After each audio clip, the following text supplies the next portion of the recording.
In one of my previous videos, I talked about how much I'm saving and having a goal when it comes to financial independence and retiring early.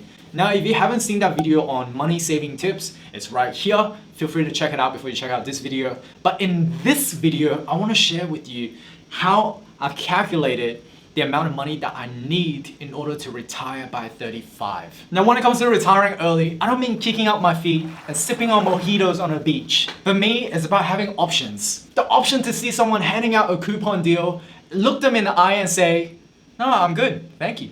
Or see a $20 note on the ground and not pick it up slowly and put it into my pocket. I mean, just kidding. Why would I pick up a random person's $20 note and slowly put it into my pocket?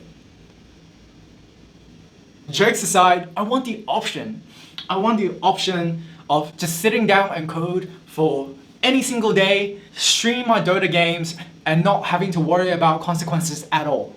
And the first step towards that sweet early retirement is having a goal. And before we get started, as usual, you can support me by gently destroying that like button and subscribing to my channel for more content like this. So that the next time when I see a $20 note on the ground, I don't have to slowly pick it up and put it into my pocket, even though I still might.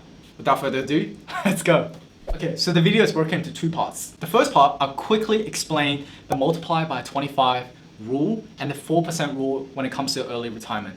And as soon as I'm done explaining those concepts, we're going to jump into the calculator and calculate exactly how much do we need to retire by a certain age, taking into account inflation and tax when it comes to withdrawing your money. The multiply by 25 rule and also the 4% rule are just starting points when it comes to thinking about how much money you need in your portfolio so that you can retire. The calculator will bring in more perspective when it comes to your inflation rate and tax withdrawal rates to paint a more accurate picture. But it doesn't mean that you should ignore the multiply by 25 rule or the 4% rule. It's just a great place to start thinking about how much money you need to retire early. So the first concept is multiply by 25 rule. And that is essentially an estimation of how much you need in your retirement portfolio by multiplying your annual desired expenses by 25. So let me explain. If you want to spend $40,000 a year, you want to multiply that 40,000 by 25 to get an estimation of how much you need in your retirement account to retire. So 40,000 times by 25, it's $1 million. And what that essentially means is that you need about $1 million if you want to withdraw about 40,000 a year. And of course, if your goal is to spend more per year, higher than 40,000, you just want to multiply the amount of money that you want to spend per year by 25 to get a very ballpark figure of the amount of money that you need in your retirement portfolio. So the next concept is the 4% rule. So the 4% rule refers to the amount that you can safely withdraw without eating into your investment principal. So if your annual expenses that you want to spend is approximately $40,000, you want to divide that $40,000 by 0.04, which is 4%, and the amount that you need to withdraw 4% safely is approximately $1 million.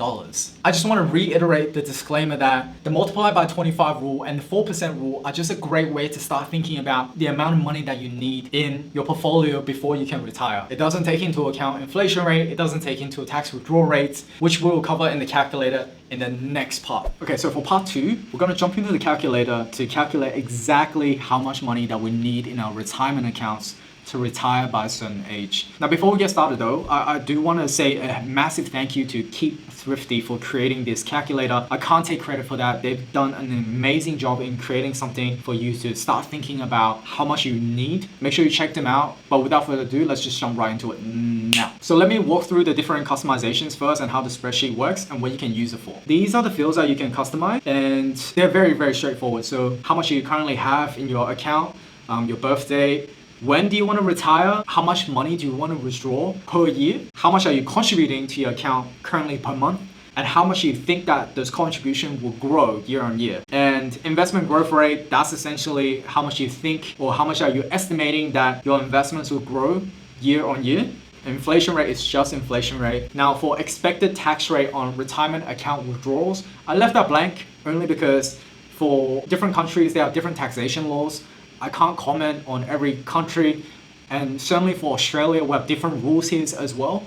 So I just left that blank. Now, expected retirement annual expenses just means how much do you expect to spend per year after you have retired early. Now, target retirement date, that's essentially a calculation of if you're born at a certain date and you want to retire by 35, that's the month that the calculator is anticipating you to retire by. Balance needed, that's very straightforward. That's how much you need in order to retire by 35 if your expenses are $30,000 a year.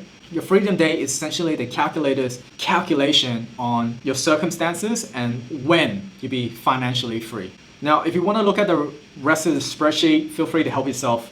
Because I'm an Excel nerd, I like this kind of stuff, so I enjoy looking through the formulas and understand.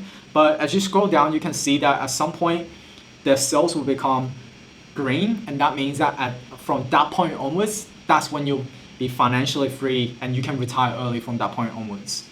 So let me quickly explain my circumstances in this calculator as well, just so that you understand. Now, my current retirement account balance is $43,000 approximately. 10,000 of those dollars are in a superannuation fund in Australia. I have read that superannuation is the equivalent to 401k in the US, but I am really not sure. So if there's anyone who understands this better in terms of what is the equivalent to superannuation funds in other countries, feel free to let us know in the comment section below, because I would love to know what is the equivalent to our superannuation fund in other countries. Now, birth date, I didn't feel comfortable leaving my own birth date on the internet, so I just made up a random birth date. But I am born in 92, and it is my goal to be financially independent when I'm 35. So that leaves me with approximately 8 years to do so. Withdrawal rate, as mentioned in my previous concepts, is just how much you can safely withdraw without eating into your investment principal. I left that as 4%. So monthly contribution, that's how much I'm contributing to my investment portfolio currently. It fluctuates anywhere between $2,700 and upwards. So I kind of put a number in the middle, which is $3,000 a month. Now, annual contribution increase just means how much do you think your monthly contribution will go up by year on year. And for me, 30% increase is very doable. So if you scroll down here, you can see that I'm contributing about $3,000 per month. And then in 2021, I'll start contributing $3,900 a month. I think that's very realistic. I actually believe that in a couple months' time, I'll be able to contribute anywhere between $4,000 to $5,000 per month. Granted that I am anticipating my income will go up, but we'll see. So annual contribution increase of 30%, I think it's very doable for me, but make sure you change it to something that's more reasonable for yourself. So investment growth rate, for me currently, it's anywhere between 4 to 8%. So I kind of took the middle ground and I put 6% there. Just make sure you change it to a number that's relevant to yourself. It might not be 6%, it could be higher. Whatever that amount is, just put that in. So in Australia currently, it's around 2% inflation rate. It might change in the future, but for now, it's about 2%. I don't need to say too much about the expected tax rate. As mentioned, I just left that blank because everyone have different taxation rules. And annual expenses, again, 30,000, I'll live pretty comfortably. So I'm happy with 30,000 for now, not taking into account that, I might have children in the future, so on and so forth. But for now, I just want to focus on being single, and 30,000, I'll live pretty comfortably. So when you put those numbers in, it'll automatically calculate the amount of money that you need to retire by a certain age, which is on your right-hand side. So you can see here that the target retirement date, if you want to retire when you're 35, is approximately January 2027. And the balance that I need to retire when I'm 35, granted this is my circumstances, is around $859,000, $526. And the freedom date and balance just means that at June 2027, that's when I'll have enough money to safely withdraw at 4% without eating into my investment capital. So I will use this calculator as a starting point to think about the amount of money that you need in order to retire by a certain age. If you're curious and you want to play with this calculator, I'll leave a link in the description below and you can play around with it, change the numbers to your own circumstances, and yeah, set a goal for yourself. Thank you for watching this video all the way to the end. As you can tell, I've been talking way too much and my voice is about to disappear. I really hope that you found this calculator really helpful. Again, I just wanted to say that use this calculator and use the concepts that I mentioned in this video as a starting point to think about how much money you really need to retire by a certain age. And as usual, you can support me by gently smashing that like button and subscribing to my channel for more content like this, so that the next time when I see a $20 note on the ground, I can just walk by without slowly picking it up and putting it into my pocket. And until next time, thank you so much again. See you soon.